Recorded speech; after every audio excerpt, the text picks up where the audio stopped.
La lumière blanche des néons tremblait dans le couloir silencieux de Green Valley Hospital. Sierra Johnson, 20 ans, infirmière depuis seulement quelques mois, essayait encore de prouver qu'elle avait sa place ici. Fatiguée après une longue garde, elle prit le dossier du patient de la chambre 12, Malik Thompson, 25 ans, hospitalisé pour un problème cardiaque. En feuilletant les papiers, un petit mot tomba au sol. Elle le ramassa machinalement, puis son cœur s'arrêta un instant. Ne fais confiance à personne. Ma vie dépend de toi. Rencontre-moi à minuit. Malik.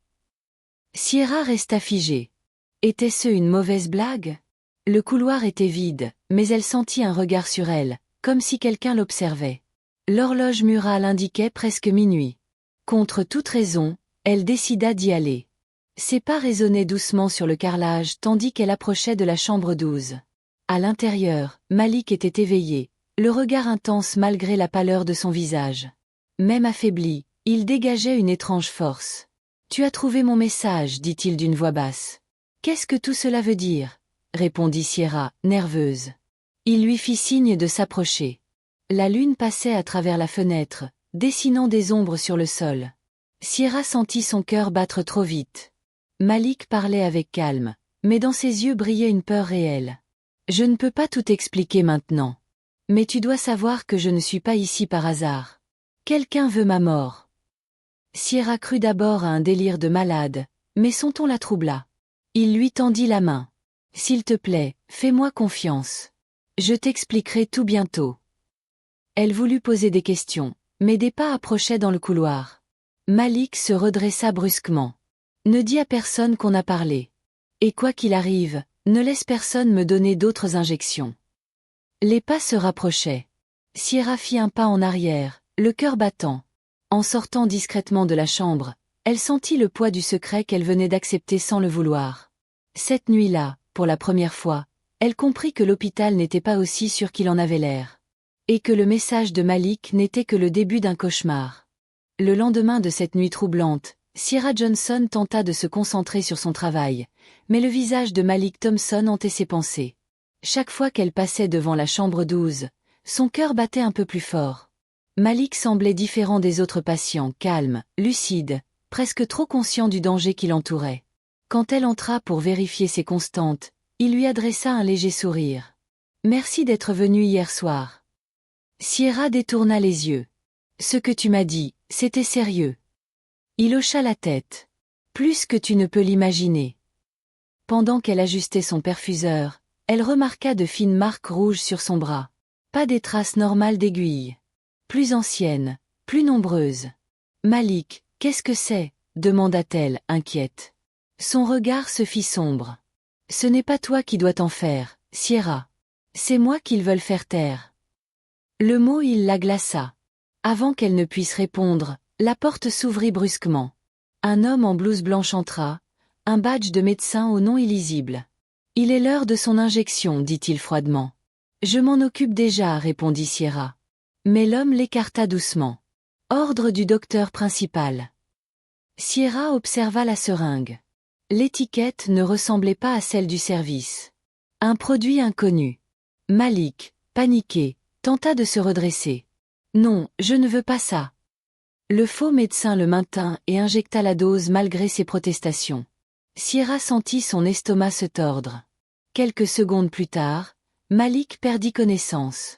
Son cœur s'emballa, puis ralentit dangereusement. Sierra vérifia la perfusion. Ce médicament ne figurait sur aucun dossier. Son instinct lui hurla que quelque chose de terrible venait de se produire. Le médecin quitta la pièce sans un mot. Sierra resta seule, tremblante, fixant Malik inerte sur le lit. Cette nuit-là, elle ne dormit pas. Elle resta à ses côtés, surveillant son souffle fragile, notant chaque battement irrégulier. Une certitude grandissait en elle. Malik ne délirait pas. Quelqu'un, ici, voulait le tuer. Et désormais, Sierra savait trop pour reculer. L'aube grise filtrait à travers les stores quand Malik reprit conscience. Sierra, épuisée, avait passé la nuit entière à veiller sur lui. Ses yeux brûlaient de fatigue, mais le soulagement la fit presque pleurer en le voyant ouvrir les siens. « Tu es vivant, » murmura-t-elle. « À peine, » répondit-il faiblement. « Tu as vu ce qu'ils m'ont injecté, n'est-ce pas ?» Elle hocha la tête. Ce médicament n'existe pas dans ton dossier. Malik, dis-moi la vérité. Il inspira difficilement, le regard fixé sur le plafond. Je ne suis pas vraiment malade, Sierra. Mon cœur va bien. On m'empoisonne depuis des semaines. Les mots la frappèrent comme un coup. Poison. Mais pourquoi? Parce que je sais trop de choses. Il prit sa main, ses doigts tremblants. J'ai travaillé pour une société pharmaceutique, Metesh. On testait de nouveaux traitements sur des patients ici, dans cet hôpital. Des gens pauvres, malades, qui ne posaient pas de questions. Certains sont morts. Quand j'ai compris, j'ai voulu tout arrêter. Alors ils m'ont fait passer pour un patient, et maintenant ils m'effacent lentement. Sierra sentit sa gorge se serrer. Tu veux dire que tout ça est planifié? Il hocha la tête. Et je ne suis pas le seul. Ils ont d'autres victimes. Mais j'ai gardé des preuves. Elles sont dans un coffre sécurisé. Dessous son oreiller, Malik sortit une petite clé argentée. Cette clé ouvre la boîte numéro 247 à Citibank. Dedans, il y a des documents, des enregistrements, tout ce qu'il faut pour les arrêter. Elle prit la clé, hésitante. Pourquoi ne pas aller à la police toi-même? Malik la regarda tristement. Parce que la police aussi a des yeux ici. Et je ne tiendrai pas longtemps. Sierra sentit les larmes lui monter aux yeux. Il fouilla dans sa poche et lui tendit une enveloppe froissée. Si quelque chose m'arrive, trouve ma sœur, Imani Matthews. Donne-lui cette lettre. Elle doit savoir la vérité. Le nom la fit frémir. Imani, répéta-t-elle, la voix brisée. Imani Matthews est ma sœur. Le silence tomba dans la chambre. Malik écarquilla les yeux. Ta sœur? Non. C'est impossible. Sierra sentit son monde s'effondrer. Elle a disparu il y a 3 mois. On m'a dit qu'elle avait quitté la ville. Malik baissa la tête. Non, Sierra. Elle n'est pas partie. Ils l'ont prise pour me faire taire. Sierra sentit un froid glacial la traverser. Les battements du moniteur cardiaque résonnaient comme des coups de marteau. Elle comprit alors que la vérité dépassait tout ce qu'elle aurait pu imaginer. Le danger ne visait plus seulement Malik. Il visait aussi sa propre famille.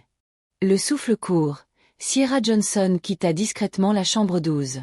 Derrière elle, Malik Thompson luttait pour rester en vie. Ses dernières paroles tournaient dans sa tête comme un écho douloureux. Ils ont pris ta sœur, sauve-la. Elle savait qu'elle ne pouvait plus faire confiance à personne dans cet hôpital. Chaque regard lui semblait suspect, chaque pas dans le couloir un danger. Serrant la clé argentée dans sa main, elle se dirigea vers la sortie sans se retourner. Dehors, la nuit était glaciale. Le vent fouettait son visage tandis qu'elle démarrait sa vieille voiture. Direction Citibank, l'endroit dont Malik avait parlé. Ses mains tremblaient sur le volant, mais son cœur battait avec une détermination nouvelle. Elle n'était plus seulement une infirmière, elle était la seule à pouvoir dévoiler la vérité. Arrivée à la banque, elle entra par la porte arrière réservée au personnel, grâce à sa carte d'employé médical. L'horloge murale affichait 3 heures du matin. Dans la salle des coffres, le silence était presque religieux. Elle inséra la clé dans le compartiment 247.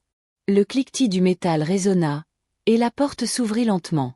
À l'intérieur, elle découvrit une boîte remplie de dossiers, de photos, de rapports d'essais cliniques illégaux.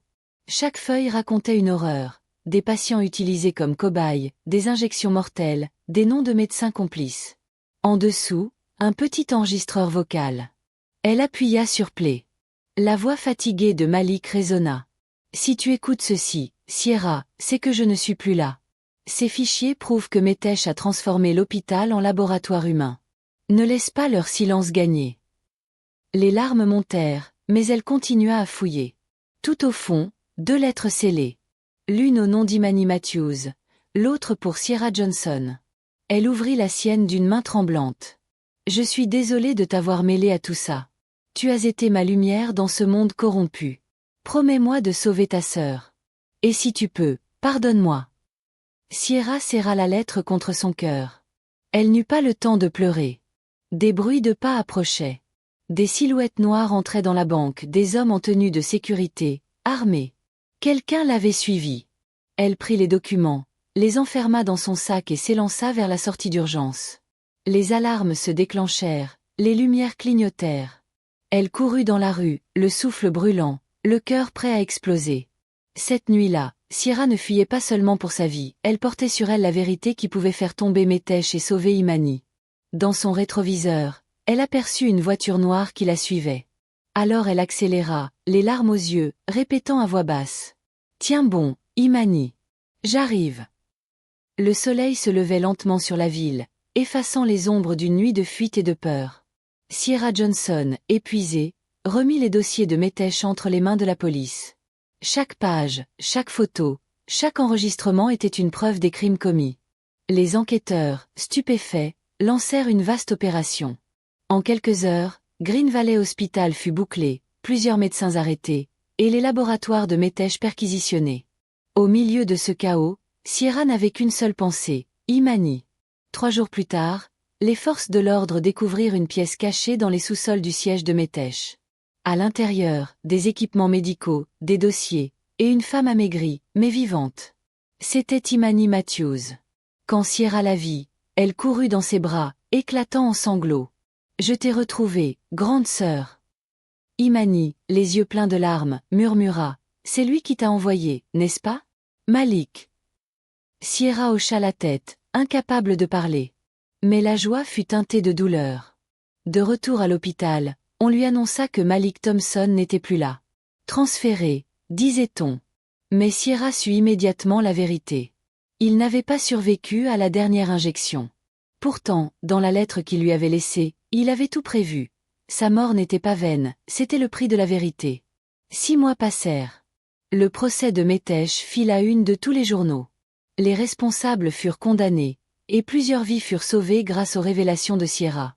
Pourtant, chaque semaine, elle revenait au cimetière, déposant des fleurs fraîches sur la tombe de Malik. « Ils ont payé, Malik, disait-elle doucement.